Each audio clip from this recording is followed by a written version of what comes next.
Hi friends, welcome back to my channel. Aravinda నేత్ర story మీకు ఎలా అనిపిస్తుంది? ఐ హోప్ అందరికీ నచ్చిందనే అనుకుంటున్నాను. ముందు ఏం జరుగుతుందో, స్టోరీ ఎలా టర్న్ అవ్వబోతుందో, ఎలా ఎండ్ అవ్వబోతుందో త్వరలోనే తెలియబోతుందండి. ఎవరు ఎక్కడ స్కిప్ చేయకుండా వీడియో మొత్తం ఫుల్గా వినండి. అదేవిధంగా నా ఛానల్లో వస్తున్న వీడియోస్ మీకు నచ్చుతున్నట్లయితే లైక్ చేయండి, షేర్ చేయండి, ఇంకెవరికైనా షేర్ చేసి సబ్స్క్రైబ్ చేయించండి. అలాగే కొత్తగా చూస్తున్న వాళ్ళు, ఇంకా మన ఛానల్ని సబ్స్క్రైబ్ చేసుకునే వాళ్ళు ముందుగా సబ్స్క్రైబ్ చేసుకోండి ఫ్రెండ్స్. దానివల్ల నోటిఫికేషన్ మీకు తొందరగా వస్తుంది. సబ్స్క్రైబ్ చేసిన తర్వాత పక్కనే ఉన్న బెల్ ఐకాన్ని ప్రెస్ చేయడం అస్సలు మర్చిపోకండి. అదేవిధంగా ఈ స్టోరీ కంప్లీట్గా మన ఛానల్కి మాత్రమే కాపీరైట్స్ ఇవ్వడం జరిగిందండి, ఇంకెవ్వరికి ఇవ్వలేదు. ఈ స్టోరీ ఇంకెక్కడైనా మీరు వింటున్నట్లయితే దయచేసి కామెంట్లో మెన్షన్ చేయండి. ఇవన్నీ కూడా కాపీరైట్ స్టోరీని చదవడానికి మన ఛానల్కి మాత్రమే పర్మిషన్ ఇచ్చారండి, ఇంకే ఛానల్కి ఇవ్వలేదు. దయచేసి మీరు అరవింద నేత్ర స్టోరీనే కాకుండా ఎస్ఎన్ఎంఆర్ శ్రీధర్ గారి స్టోరీస్ మరి ఎక్కడైనా వింటున్నట్లయితే దయచేసి కామెంట్ సెక్షన్లో మెన్షన్ చేయండి. అది లీగల్ ప్రాబ్లం అవుతుంది. తర్వాత ఆ ఛానల్ వాళ్ళు చాలా ప్రాబ్లమ్స్ ఫేస్ చేయాల్సి వస్తుంది. ప్లీజ్ ఫ్రెండ్స్, దయచేసి వీటిని ఎంకరేజ్ చేయొద్దండి. దయచేసి ఈ స్టోరీని ఇంకే ఛానల్లో అయినా మీరు వింటున్నట్లయితే ఇమ్మీడియట్గా కామెంట్ సెక్షన్లో మెన్షన్ చేయండి ఫ్రెండ్స్. ఇంకా లేట్ చేయకుండా వీడియోలోకి వెళ్ళిపోదాము. అరవింద నేత్ర 139వ భాగం. అరవిందని గట్టిగా అరుస్తూ డోర్ ఓపెన్ చేసుకుని ఏడుస్తూ పరుగులు పెట్టింది నేత్ర. అరవింద్కి యాక్సిడెంట్ అయిందని ఫోన్లో చెప్పిన మాటలే పదే పదే వినిపిస్తుంటే ఏడుస్తూనే రిసెప్షన్ దగ్గరికి వెళ్ళి అరవింద్కి యాక్సిడెంట్ అయింది అనగానే, what, are you sure ma'am? Yes, I received a call. No ma'am, it's a fake. We have no any information in that అంటూనే ఎవరికో కాల్ చేసిన నెంబర్ రీచ్ అవ్వలేదు రిసెప్షనిస్ట్కి. What happen? Number not reachable ma'am, I think it is fake. ఎంత చెప్పినా అర్థం చేసుకోరేంటి? ఒకవేళ ఇదే నిజమైతే అనుకుంటూ అరవింద్కి కాల్ చేసిన నెంబర్ స్విచ్ ఆఫ్ అని రావడంతో ఇంకా భయపడిపోయి ఒక్క క్షణం కూడా లేట్ చేయకుండా క్యాబ్ బుక్ చేసుకుంది. హోటల్ వాళ్ళు ఎంత చెప్తున్నా వినకుండా అరవింద్కి ఎలా ఉందో ఏంటో, అది నిజంగా అబద్ధమైతే తన కళ్ళతో చూస్తే తప్ప నమ్మలేక ఏడుస్తూ అరవింద్ కోసం బయలుదేరింది నేత్ర. అరవింద్, నీకేం కాదు, ఇది ఖచ్చితంగా అబద్ధమే అని ఏడుస్తూ క్యాబ్లోనే కూర్చుంది.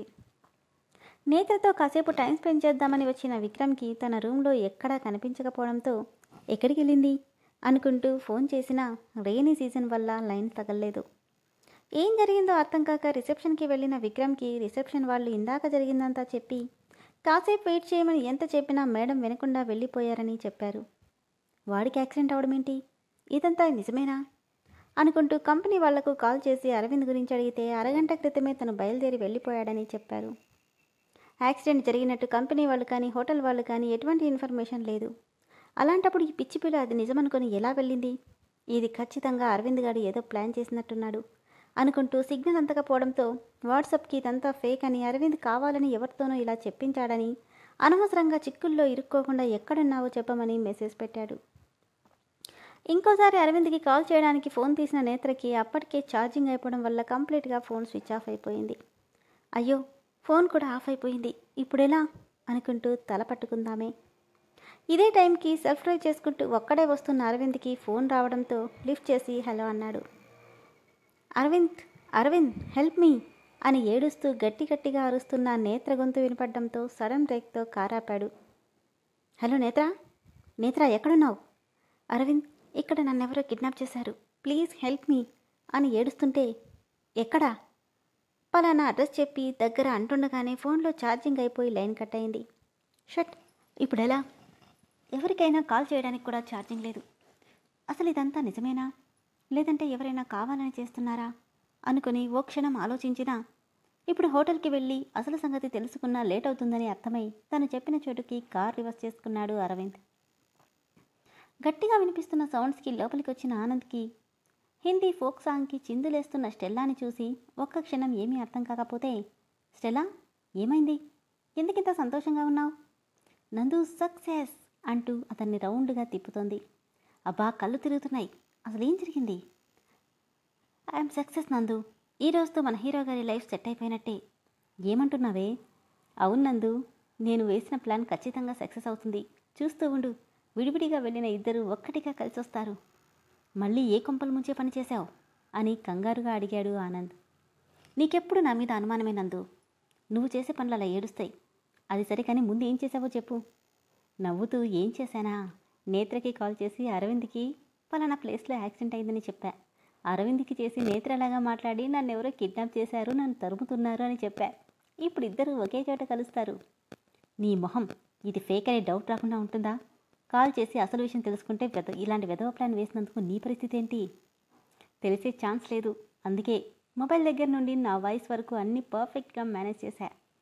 అబ్బా స్టెల్లా, వాళ్ళిద్దరూ ఒకరికొకరు ఫోన్ చేసుకుంటే ఆటోమేటిక్గా వాళ్ళకి ఏం కాలేదని తెలుస్తుందిగా. ఆ ఛాన్స్ లేదు నందు.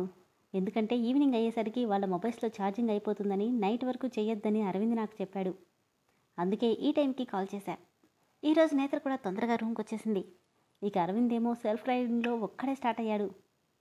ఆశ్చర్యంగా ఇవన్నీ నీకెలా తెలుసు? ఇంతకుముందు ప్యారిస్ వెళ్ళినప్పుడు అక్కడ ఒక ఫ్రెండ్ పరిచయం అయిందిలే. తన ద్వారా అన్నీ మేనేజ్ చేశా. మనసులో ఒకరంటే ఒకరికి ప్రేమ పెట్టుకొని కూడా పైకి మాత్రం పంతంగా ఉన్నారు. ఇప్పుడు ప్రాణాల మీదకి వచ్చేసరికి లోపలున్న ప్రేమ ఎలా పొంగుకుంటూ వస్తుందో చూడు.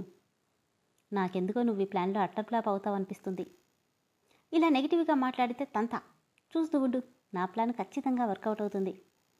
ఇది కానీ అడ్డం తిరిగి ఇదంతా నువ్వే చేశావని వాడికి తెలిసిందంటే నీ పరిస్థితి ఏంటో. గోర్లు గిల్లుకుంటూ నిజంగానే తెలుస్తుందంటావా? ఛాన్స్ ఉంది. వాన్నంత ఎక్కువ అంచనా వేకు. అయినా పర్వాలేదు, వాళ్ళిద్దరూ ఒకటైతే చాలు. వాడు పైకి చెప్పట్లేదు కానీ నేత్ర దూరమైనందుకు చాలా బాధపడుతున్నాడు అనుకుని బాధపడింది స్టెల్లా. ఫోన్ స్విచ్ ఆఫ్ అయింది. ఇప్పుడెలా అనుకుంటూ డ్రైవర్ని అడిగి ఫోన్ తీసుకుని అరవింద్కి కాల్ చేస్తుంటే అతని ఫోన్ కూడా స్విచ్ ఆఫ్ అవ్వడంతో ఎంతకీ లైన్ తగలకపోవడంతో, ప్లీజ్ అరవింద్, ఒక్కసారి ఫోన్ లిఫ్ట్ చేయి. నువ్వెలా ఉన్నావో తెలిసే వరకు నాకు మనశ్శాంతిగా ఉండదు. నీకు నిజంగానే యాక్సిడెంట్ అయిందా? నీకేం కాకూడదు అని ఏడుస్తూనే ఫోన్లో వాళ్ళు చెప్పిన లొకేషన్ రాగానే డ్రైవర్కి డబ్బులు ఇచ్చి చుట్టూ చూసిన నేత్రకి అక్కడ యాక్సిడెంట్ అయినట్టుగా ఎటువంటి ఆనవాళ్లు కనపడకపోగా అదంతా నిర్మానుష్యమైన ఫారెస్ట్ ఏరియా అని అర్థమవుతుంటే, ఒకవైపు సంతోషంగా ఉన్న అరవింద్ని చూస్తే తప్ప తన మనసు కుదుట పడేలా లేకుంటే అరవింద్ అని గట్టిగా అరుస్తూ రోడ్డు మీద నడుస్తుంది. అదర్స్లే అవుట్ కట్స్ అవ్వడంతో అక్కడెవరూ లేక తన పిలిచిన పేరే ప్రతిధ్వనించి తనకే వినిపిస్తుంది. చుట్టుపక్కల చూస్తూ కిందనున్న రాయిని తట్టుకొని ఎదురుగా ఉన్న చెట్టు మీదికి పూర్తిగా పడబోయేది కాస్త 2 చేతులు బలంగా తనని పట్టుకోవడంతో సరిగ్గా చెట్టుకి ఇంచు దూరంలో ఆగిపోయింది నేత్ర. ఒక్క క్షణం గుండాగి కొట్టుకోవడం మొదలెడితే నెమ్మదిగా తల తిప్పిన నేత్రకి తనని సీరియస్గా చూస్తున్న అరవింద్ని చూడగానే ఏడుపు తన్నుకొస్తుంటే, అరవింద్ నీకేం కాలేదు కదా అంటుండగానే లాగిపెట్టి కొట్టాడు అరవింద్. తనెందుకు కొట్టాడో అర్థం కాక చెంప మీద చేయి పెట్టుకుని కన్నీళ్లతో చూస్తుంది. ఏంటే తమాషాగా ఉందా? కావాలని అబద్ధం చెప్పి నన్ను ఇక్కడికి రప్పించావా? ఏంటి? ఇంకా నటించకు. నిన్నెవరో కిడ్నాప్ చేశారంటే ఎంత టెన్షన్ పడ్డానో తెలుసా? నువ్వేమో హ్యాపీగా రోడ్డు మీద వాకింగ్ చేస్తున్నావు. అసలు నిన్ను అంటూ మరోసారి కొట్టబోతే భయంతో 2 అడుగులు వెనక్కి వేసింది నేత్ర. ఏమంటున్నావు నువ్వు అసలు? నీకు యాక్సిడెంట్ అయిందని ఫోన్ వస్తే ఎంత కంగారుగా వచ్చానో తెలుసా? ఏంటి? నాకు యాక్సిడెంటా? పిచ్చా నీకు? నాకు యాక్సిడెంట్ అయితే నా ఐడి కార్డ్ చూసైనా ముందు కంపెనీ వాళ్ళకి ఫోన్ వెళ్తుందిగా. అడ్డంగా దొరికిపోయేసరికి కొత్త డ్రామా ప్లే చేస్తున్నావా? అయినా ఇదేమైనా మన కంట్రీ అనుకున్నావా? ఇలా ప్రాక్టికల్ జోక్స్ వేస్తే సిచ్యువేషన్ ఎలా ఉంటుందో తెలుసా? కోపంగా, నేను కాదు, నువ్వే కావాలని ఇలా చేశావు. ఏంటి? నేనా? అవును, ఖచ్చితంగా నువ్వే కావాలని నాకు ఫోన్ చేసి నీకు యాక్సిడెంట్ అయిందని చెప్పించావు. ఏయ్, ఏం మాట్లాడుతున్నావే? నాకు వేరే పనేం లేదనుకున్నావా? నన్ను టార్చడం కంటే వేరే పనేముంది నీకు? అడ్డంగా మాట్లాడిస్తే చంపేస్తాను. తమాషాగా ఉందా? నిజం మాట్లాడితే ఇలానే ఉంటుంది. నీకేమైందో ఏమోనని ఎంత టెన్షన్ పడుతూ వచ్చానో నీకేం తెలుసు? కానీ నువ్వేమో నన్నింత టెన్షన్ పెట్టి నేనేదో నిన్ను ఇక్కడికి రప్పించినట్టు డ్రామా ప్లే చేస్తున్నావు. ఏంటిది ఇలా మాట్లాడుతుంది అని మనసులో అనుకుంటున్నాడు అరవింద్. నీకు అసలు కొంచెం కూడా మనసాక్షి లేదా? ఇంకా ఎన్నిసార్లు ఇలా నా మనసును విరిచేస్తావు? నిన్ను చూస్తుంటేనే అసహ్యమేస్తుంది. ఐ హేట్ యూ అని ఏడుస్తుంటే ఒక్కసారిగా ఉరుములు మెరుపులతో కూడిన వర్షం స్టార్ట్ అయ్యి ఇద్దరిని తడిపేస్తుంది.